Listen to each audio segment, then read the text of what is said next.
Today's topic will be gap in the bridge between sedentary and athletic lifestyle. Predominantly because we still see a lot of the 6-week transformation, 12-week, 15, whatever. Yet more often than not, those transformations that are so quick and obscenely good come from people who have done a lot of work behind the scenes, so to speak. And sometimes they have done work without them even knowing. Like I work with a lot of like strongmen and whatever, and they don't even know how good they are before they start training for strongmen, because they completely disregard the ability to be coachable and ability to adapt to physical stress through their history, because they completely forgot that when they were kids, they were living outside all the time, or when they were kids, they were doing track and field, and so on and so forth. So I would like to kind of dig into understanding the challenges, what people have now to move from sedentary to athletic lifestyle, because let's be honest, everyone wants to have more energy, look better, and all other things, not understanding that if you want to have a lot of energy and look good, that's not something you can achieve and forget about it. You have to sustain that all the time. You literally have to have a different lifestyle just to be that way and have those energy levels high, have that mental sharpness up to demands that your body and mind actually requires, and so on and so forth. So what would you say are the biggest challenges that you see, and maybe why have even come across? Because more often the clients that we deal now are somebody who is extremely successful in, let's say, business, and they want to start working out because they understand the value of health. That's only youth serum you can get.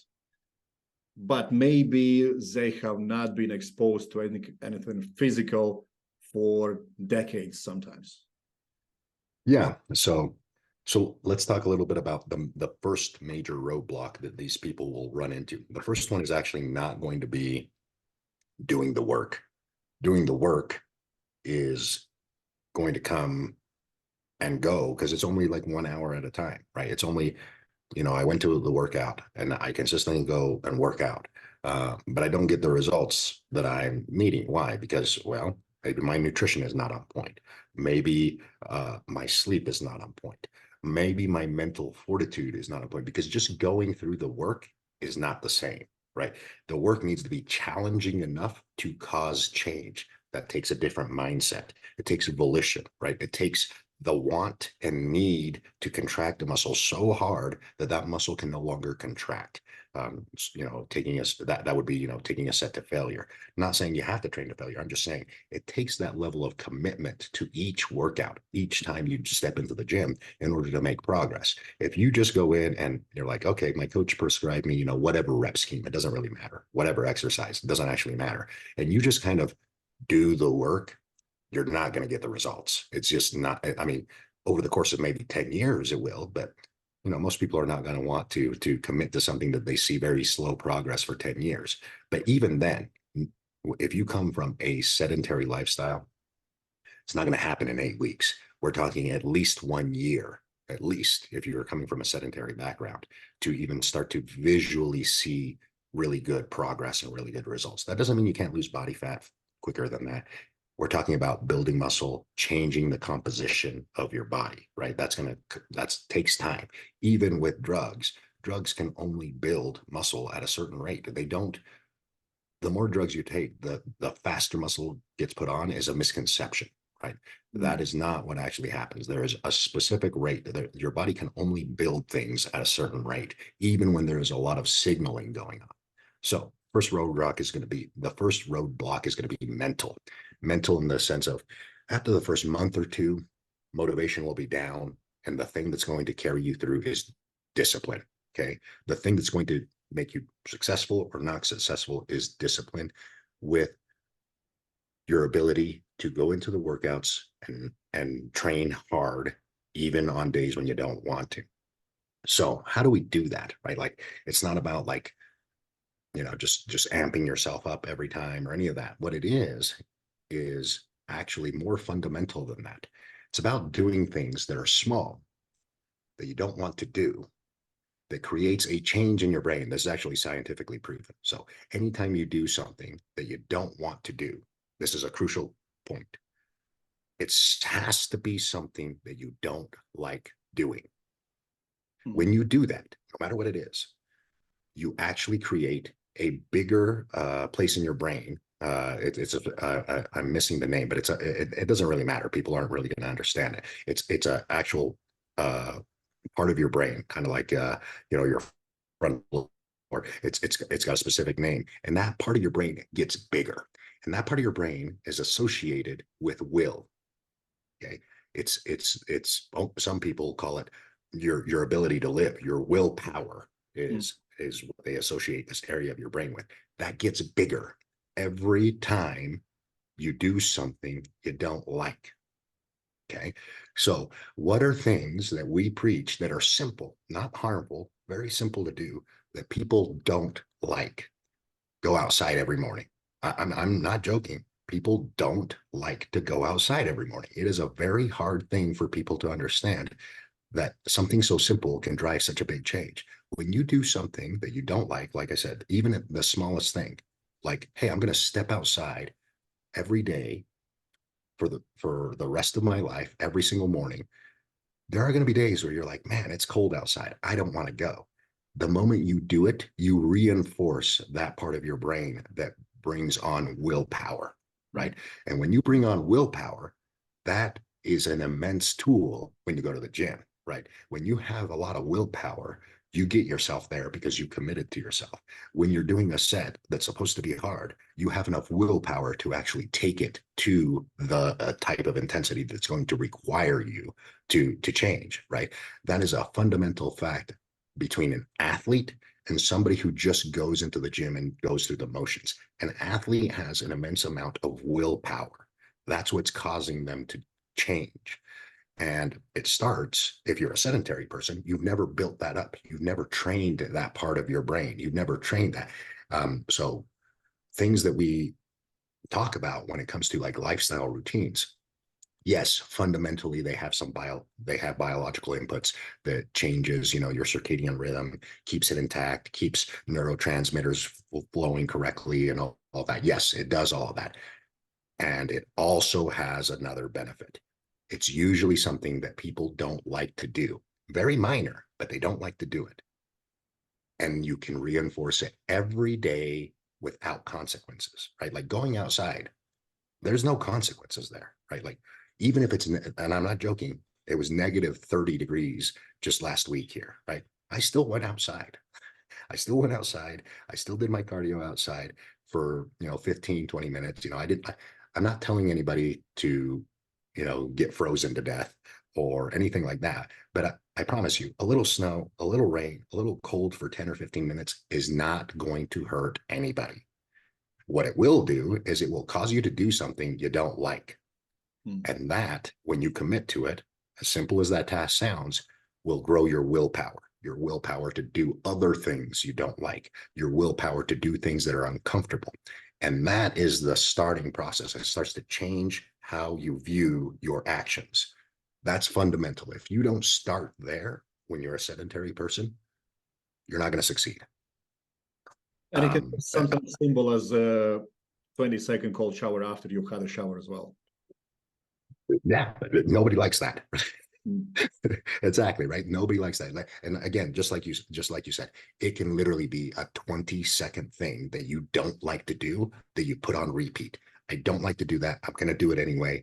You reinforce that. And it literally can be anything. It can be the 20-second shower. It can be stepping outside, right? I like to combine things that have multiple layers, right? Stepping outside has multiple layers.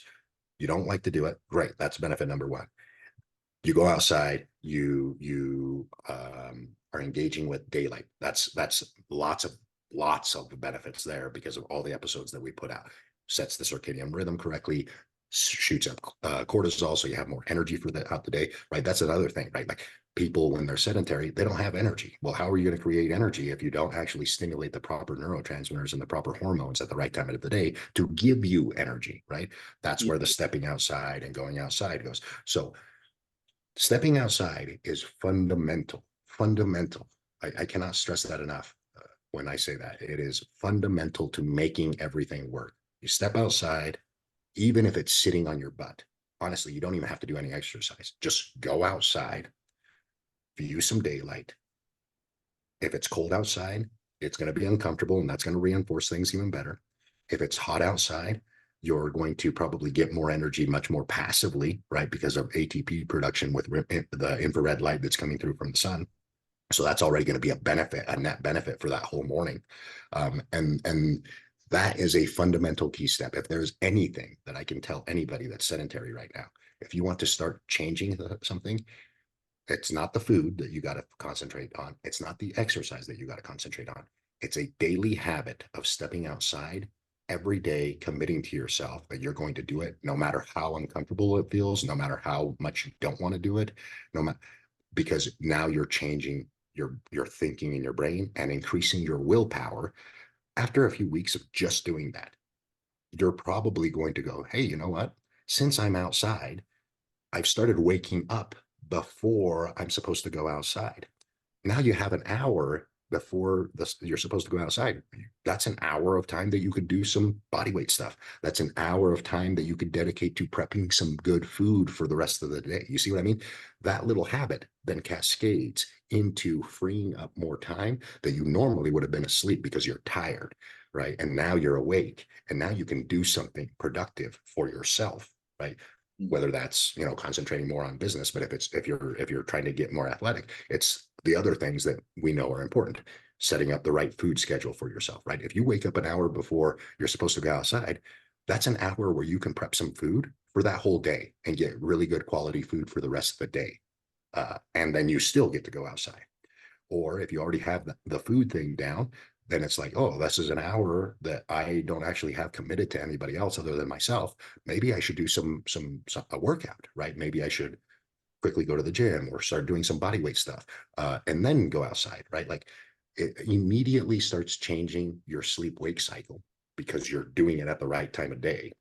And it starts giving you more willpower to commit to other things that you know you need to do, right? Especially if you have a coach that's you know, setting up a workout, then it's like, oh, that's a no-brainer. I'm going to do that workout now. Instead of trying to find time for it at another time. Or, you know, if you have a nutritional coach, right, and they're telling you what to eat, well, it's like, well, I never have time to prep it, so I always am, you know, flying by the seat of my pants. And the coach is probably trying to get you to eat better and eat better. Well, now you have more time dedicated to, hey, I'm actually going to take some time and cook some food that I can take with me for the rest of the day. Or, you know, maybe you don't cook, right? But you can at least plan what you're going to eat instead of waiting until you're hungry and then, oh, I need to eat something now, and I try to figure it out, right? Planning will always set you up better. And that is almost always what I start finding out. When people dedicate to going outside, changes their sleep schedule.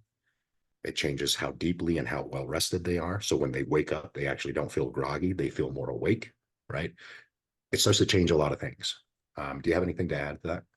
So what I've just heard, you let me know if I heard it right. The precision of time is extremely important. That people don't understand that our body works in cyclic way, and if you get into routine to get up at certain time, eat at certain time, work out at certain time, and try to achieve certain goal that either you have set up or your coach have set up, you are moving towards that athletic composition, well-being, and all that kind way quicker than if you're just winging everything, which a lot of people do. And we have seen, specifically if you go to the gym, somebody who's been going in a gym for 10, 15, 20, I have seen guys in a gym for like, they've been there for a lifetime, and they don't look any different or feel any different than when they were younger, just because they don't have a plan.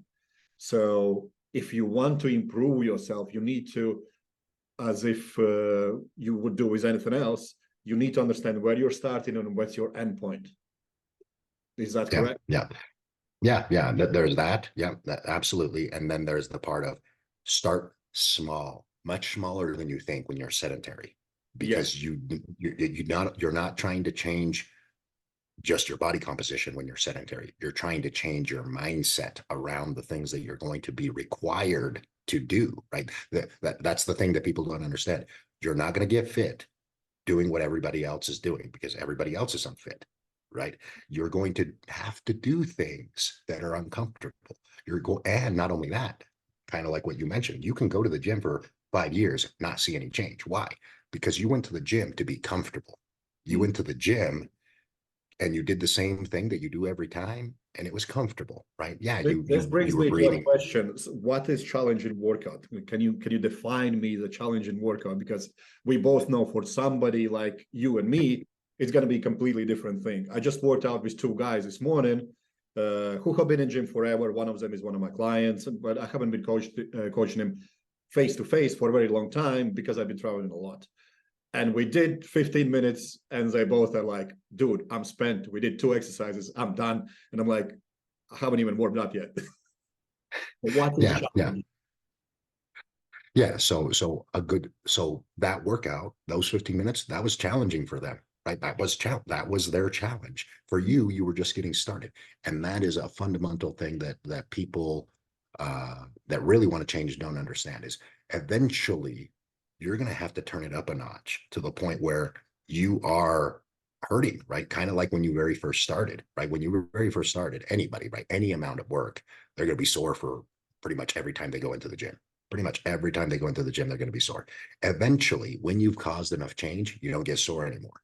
So then it's harder to tell if you're challenging yourself or not, right? When you're sore, you know that you've challenged yourself, right? Like, but eventually you don't want to get to the point where you're sore all the time. You want to get to the point where, hey, you've done it consistently enough that the soreness is very minimal. So now how do you gauge if it's challenging enough? And that is things like, a good coach is tracking, hey, can you do this same, can you do a set and do it again, right? Same reps, same weight. If you can do it again, you didn't take that set wasn't challenging enough. You need to add a little bit more weight or go with more reps so that then, you rest for 2 or 3 minutes, you do it again and you can't put out the same work. That means that you depleted energy from the muscle that you're trying to get to grow or change enough that it can't produce the same level of work. That's a crucial thing to understand. When you're training hard enough, each set progressively should be a set that you can't actually fulfill to the same degree, or it takes way more effort, right? Way more mental effort to get the same reps or the same weight. Um, and, So and you need to do that before you consistently. follow up on there, what about somebody who is just starting to work out? Would you also consider just ability to move better as challenge Yes. workout? Because Yes. myself, I allow putting people through just body weight workouts for a few weeks before I even give them anything to work out with, so to speak. Because I want to Yeah. see, can you crawl? Can you squat? Can you reach your toes? To me, it's extremely important before you even go anywhere else. So would Yeah. you class that as challenging workout as well? Yeah. That would be challenging in the way of progression, right? So again, uh, progressive overload doesn't just mean the weight on the bar. Progressive overload means the work that you're doing should be progressed to the point where you can see physically that you can do it better positions or any of those things, better flexibility, better ability to balance. Any of those things are upgrading the nervous system. Okay.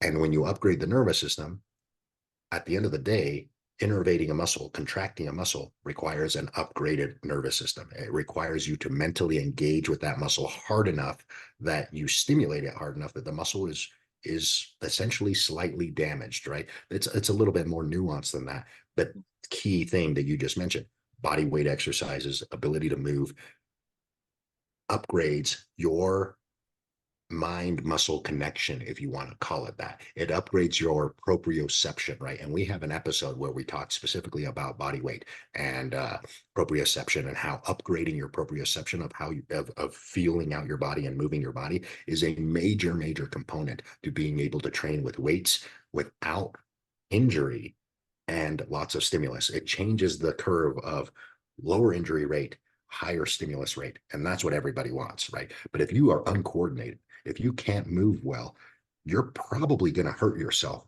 in some way, shape, or form when you start training with weights, because not only are you unprepared to handle an external load, you're unprepared to be able to contract the correct muscles to keep you safe. So energy misconception is a big thing. Like everyone wants to reach for a supplement, and now very popular is fasting and cold plunge to give you more energy and whatnot. What other benefits are there for people to swap their mindset from aesthetics to becoming more physically athletic? Because most of the people who start training, they will just want to look better. Yeah. So energy misconception, it kind of goes back to what I said. At first you're going to have a lot of external energy from the form of motivation, right? From the form of excitement, and that will keep you coming to the gym. And for the most part, you're probably going to feel pretty excited about it, right? You're going to feel excited to go to the gym, and you're like, yeah, I'm going to see progress. And then that kind of keeps you coming back and coming back. After a couple months, that motivation is much, much lower. And people will perceive it as, I have less energy now, right? I have less energy. And the fundamental to that is the amount of daylight that you get. The amount of daylight that you get will contribute directly to your perception of how you perceive your energy status, right? The more indoors you are, the easier it is to perceive, hey, I have low energy and I need more food, right? Because immediately, like you said, people jump to supplements, jump to caffeine, jump to food, right? And some of those are going to be counterproductive to looking better, right? If you are overweight, putting more food in your mouth because you're perceiving low energy is going to be counterproductive to the goal, right? So what I tell the people to do, especially if they have an indoor lifestyle, is, hey, when you perceive that you have low energy, the first thing I want you to do is I want you to go outside, go for a walk, right? If you can go for a walk. Just going outside can achieve the same thing. You just gotta, and in 5 minutes, I'm literally talking 5 minutes. And then I say, and then before you come back in and decide how much food you're going to eat, or that you are going to eat, probably before you're scheduled to eat, take note of how you feel once you come back from going outside. 9 times out of 10, people are like, you know what? I don't know what was wrong, but I came back in and I didn't really feel hungry anymore. I didn't perceive that I was starving or had an energy deficit. And I'm like, yeah, because your mind is telling you, hey, we are running a energy deficit from an external source. People don't fundamentally, and again, we've touched about this in other episodes. Sunlight, melanin on your skin, interacting with it creates ATP. That is what your food makes. If we had to eat all the energy that our body is required, we would eat almost our whole body weight in food, right? Think about a gorilla. A gorilla needs a lot of energy. They spend all day eating. I think it's something around 100 pounds of food per day, right? I saw the studies. I said they eat at least 80% of their day. Yeah. I'm like, that's because they don't have, and here's the other thing. They don't have a big brain like we do, right? They don't have a big brain. So their brain doesn't require 20 to 30% of the energy that you consume, right? We do, right? And our skin doesn't have any hair like a gorilla. Why? It's because our skin has been upgraded to supplement the energy deficit that we suffer from not eating all day long. So when you block the skin's ability, whether that's sunscreen, whether that's indoors, whether that's clothing, you're blocking the thing that subsidizes your energy so that you don't have to consume it, right? That is a key fundamental thing that people are misunderstanding. When you are a sedentary person, you were not sedentary outside, right? I have yet to meet a sedentary person that does it outside, because they don't exist. When you're outside, you have more energy than people that are inside. Sedentary people are indoors people. That is maybe I should have led with that, right? If you're a sedentary person, I know that you're inside, right? So my goal is to get you outside, to change neurotransmitters, to change brain function, and to give you more energy without even telling you that you're getting more energy, right? You're just going to fundamentally tell me, hey, you know what? I've been going out for a walk every single day for the last 3 weeks, and I have more energy than I've ever had in my life. I get that comment all the time from clients. Why? Because I'm actively putting their solar panel, their energy making subsidy outside where it makes the energy, so that when they go eat food, they're like, you know what, this calorie deficit, I can handle it. It's not as bad as other times that I've attempted it, because I'm changing fundamentally how their body is interpreting energy stores, not only through producing energy, but leptin, the energy accountant for the brain and for the body, is at the skin level. If it never sees sunlight, the subcutaneous fat layer, it can't tell the brain that you have enough energy, right? If you are overweight, your leptin should be telling the brain, hey, this person has a lot of energy on their body. They have a lot of body fat. They don't need to eat as much. That should be a natural occurrence. But the problem that people don't understand is that leptin only absorbs UV light. In other words, it only gets activated by UV light. So how is it going to tell the brain the right information if you are not acting on a daily basis, so that later when you go to bed, it goes into the hypothalamus and tells the brain, hey, this person's energy stores are on point. When they wake up tomorrow morning, let's give them more energy. Let's give them more motivation. Let's activate more neurotransmitters, because they are not in an energy deficit. They are in an energy surplus. That also changes how hunger signaling happens, right? So that is a fundamental thing that I have to work with people. This is to something to we to kind of touched up before when we were discussing my stupidly ridiculous calorie deficits when I'm dieting. Because I do all my cardio outside, I actually never really feel that tired as I otherwise would. Yeah, yeah, yeah. You can run an enormous calorie deficit when there's strong sun and you're outside, right? Like when I went to El Salvador, right, for 8 weeks, I ate one meal a day, not because I chose to, but because I would just forget to eat. I'm not joking. I would just wake up, I would eat a bunch of food, and then I would go about my day. And I'm like, oh, when I get hungry, I'll eat. Hmm. It would be getting dark. It would be getting dark. And I'm like, man, I haven't ate all damn day. But I was outside the whole damn day. And that fundamentally changes hunger signaling, energy perception, all of those things. I'm not telling, I mean, obviously the solution would be like, hey, just change your job and get outside all day long. I'm just trying to get you doses of it at the appropriate times of day. So So what would be the best the times and what kind of habit can you stack? I like habit stacking. I'm like, okay, if you go, yeah. then do this and do that, and maybe do some journaling and this and that. I had a conversation with one of my guys just a couple of days ago, and he was like, when do you do all of this? I'm like, I can't do it every single day. First of all, I'm in the UK. You're not going to get much sun, especially now. It's 4 hours a day. So what I do, I'll have a day off, like a full day where I'm outside all day. So what Mhm. your suggestions about, like, is there a sequence of habits that you know when stuck together is going to give you 1 + 1 is kind of 3 scenario? Yeah, the number one is the one that I led with when we first started. Get outside in the mornings. Get outside in the mornings. Eventually, that leads to some kind of activity in the morning. It can be as short as 10 minutes. 30 minutes would be ideal, right? Even if the sun is just barely coming up, even if you're somebody that wakes up before the sun, getting outside, even at that point in time, is beneficial, right? The next most crucial time is middle of the day. Most people get a lunch break, right? Most people that have a 9 to 5 job get a lunch break. What I tell people to do, especially if they're in a calorie deficit, they should eat their lunch while they walk. They're already going to be eating a lunch that's probably not satisfying, right? Like they're in a calorie deficit, right? So you might as well eat it outside while you're walking, right? Whatever But that it's is. able to do that. Yeah, yeah, exactly. I'm like, those two habits right there are money for keeping energy levels high, for keeping you satisfied in a calorie deficit. Go outside for your walk in the morning after you've ate breakfast. That lets you clear your mind. That lets you set yourself up for success that day. And then for lunch, if you get a lunch break, go take it outside. Take your food with you outside.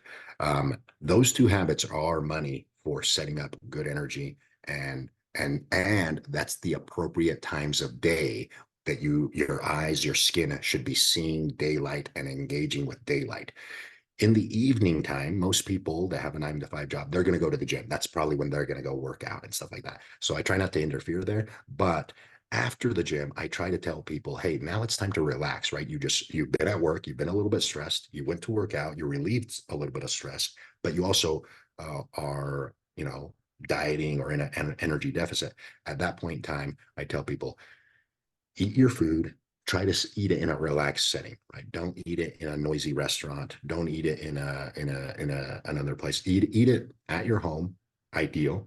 And then try to relax by just enjoying other people that you care about. Like that fundamental thing is crucial, right? Maybe you're single and you don't have that at that current time. That's when I would say some social activity is beneficial in the evening. Social activity. Don't try to make it like going out to the bar or going to the pub. Maybe if your friends are that calls for a whole nother lifestyle change, right? But you want some kind of social activity in the evening, whether that's with your family, with your friends, with your loved one. You want some kind of engaging and being there momentarily, even if it's just for that meal, right? Because that tends to relax you. That tends to set yourself up for good That sleep. almost sounds like a separate video about how important it is to be in the right environment and be stress-free and kind of surround yourself with people who support what you're trying to do, and maybe pull them up as well with you. Because I like family setting coaching when they go and tell me, oh, I got kids, I don't have time. I'm like, no, now you have an unfair advantage because you have kids. You need to make time for them. You want it or not. Why not connect with them and build great habits together? Because they're gonna remember that for the rest of their lives. They will. Yep. So those are the things, right? Like starting from sedentary is a different ball game. Starting from sedentary means you have to start with changing baseline biology, and baseline biology is best controlled by light from the sun at specific times of the day, right? That's probably the most fundamental thing that I can tell anybody that's a sedentary individual, right? If you're already athletic, if you're already doing things, will it still help? Absolutely, it will help. It will help, especially if you have been neglecting it for a long time, right? Like you never go outside, you just willed your way to a better physique through just literally willpower, which, hats off to you if you've done that. But will it help these habits of going outside at specific times of the day? Yes, it will. It certainly will. It will probably make it so you don't have to take as many supplements. I'll tell you that. So Have you things got like vitamin D. strategies that help you to kind of build a sequence of progression in physical aspect that you would tell them to follow? Okay, maybe start with body weight stuff, and then maybe start with this. And so my progression would be: can you get the hell outside? Can you get 6,000 steps, 8,000 steps, 10,000 steps? A lot of them don't do even 2,000 steps. Then after a month or two, you're like, okay, can you do a home workout? One workout a week. No, don't do more than that. Okay, well, can you do 2? Can you do 3? Can you join the gym now? And then after, it might take 6-8 months until you actually get a workout with resistance equipment. So is there and the sequence, the sequence that you laid out there is exactly how you'd want to do it, because you need to get them in the mindset of they're going to be more and more uncomfortable. So you start with the thing that's easy to do, but still uncomfortable. And then you continue to progress it, continue to progress it, continue to progress it. 6 months in, right, by the time they're actually stepping into the gym regularly, not only are they more committed, they have more willpower to continue it, right? And more willpower to challenge their body and challenge their mind. Yeah, Crucial that will be component. by feedback, because they have succeeded and doing all these things and getting better and better. So based on your habits you suggested to do, is there anything that you can track physiologically, maybe Oura Ring or Woo Band or anything? So is there anything that you can go and say, the sun exposure is really doing me a lot of good? Yeah, the number one, right, is sleep efficiency. I'm not joking. Most people that are sedentary have a hard time falling asleep. Very hard time falling asleep. Sleep efficiency is the first thing that starts to change. What do I mean by that? When you get groggy, you lay on your bed and 5 minutes later you're asleep. Instead of you lay down, you toss, you turn, you flip on your phone, you get back up. Sleep efficiency is ruined in people that are sedentary. They don't tend to be able to fall asleep very easily. That's the first thing that will start to happen. You'll actually, when you regularly get solar exposure in the early days, two things happen. Your sleep efficiency goes up and your sleep window comes earlier in the evening, right? So if you're normally going to bed at 11 p.m., the first thing that I'll start to notice, which I ask them, hey, when are you going to bed now? They actually start saying, well, actually, it's closer to 10 o'clock now. I'm like, good. That's literally the first sign. They don't even know it, right? They're just like, yeah, I'm kind of tired. And I go to bed around 10 now, right? And I'm like, and then, after a few weeks of that, I ask them, well, how long does it take you before you fall asleep? And they're like, oh, I don't even know. Sometimes I like, put my head on the pillow and I'm asleep. I'm like, excellent. That's great. That is literally what we want to start happening. Why? Because now you're actually deeply resting. You're probably going, and then the third thing that starts to happen is when they wake up, they start waking up without an alarm. Okay. And they don't feel groggy. They feel energized. They feel ready. They feel ready for the day. That tells me that their sleeping patterns have started to change, even without an Aura ring. I don't need an Aura ring to tell me that when I start seeing those signs. Yeah, so if we put this all in summary, why we touched up on this thing is that more often than not, we still see that people chase aesthetics over well-being, or they tie aesthetics to well-being, which more often than not couldn't be further from the truth.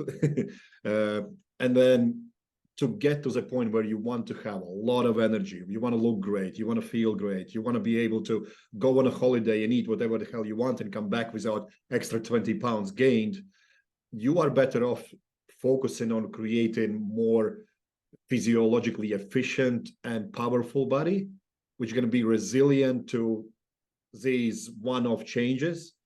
And that's going to require you to reset your daily habits, you to reset your mind, what you're actually trying to achieve, and maybe even environment as well, which we touched on to, hey, can you sit down with your family and just have a chat in the evening, cool yourself down, just enjoy being present with people around you. So yeah. Is there anything I'm missing? Not with this. Yeah. Not sending memes to each other. No, is there anything I'm missing not. that you deem important, or kind of things that might help you speed up to go from sedentary to athletic, which we kind of believe if you want to feel good, you should focus to become more of an athletic human being rather than just somebody who works out. Yeah. Yeah. The thing that's going to accelerate it, to tell you the truth, is for some is shifting how they perceive light impact on their body, right? So like a lot of the times sedentary individuals also are the people that like to stay up late or actively seek out activities at night. That is holding you back without a doubt, because you are not a nocturnal creature. So being not a nocturnal creature means that any amount of time that you spend actively staying awake on purpose is time that you are taking away from your body to recover and adapt from the changes that you're wanting, right? A lot of people don't talk about that, but it is the truth. Like when you're young, you can get away with it. Why? Because your biology is so adaptable that you can get away with it. But once you're 30, right, 30 and above, you will quickly find out the later you stay up, the more you age, the faster you deplete energy substrates, and the more lethargy you will have from day to day. Yeah, awesome. Thank you, David, for your time, and I'll see you next video. Awesome, man.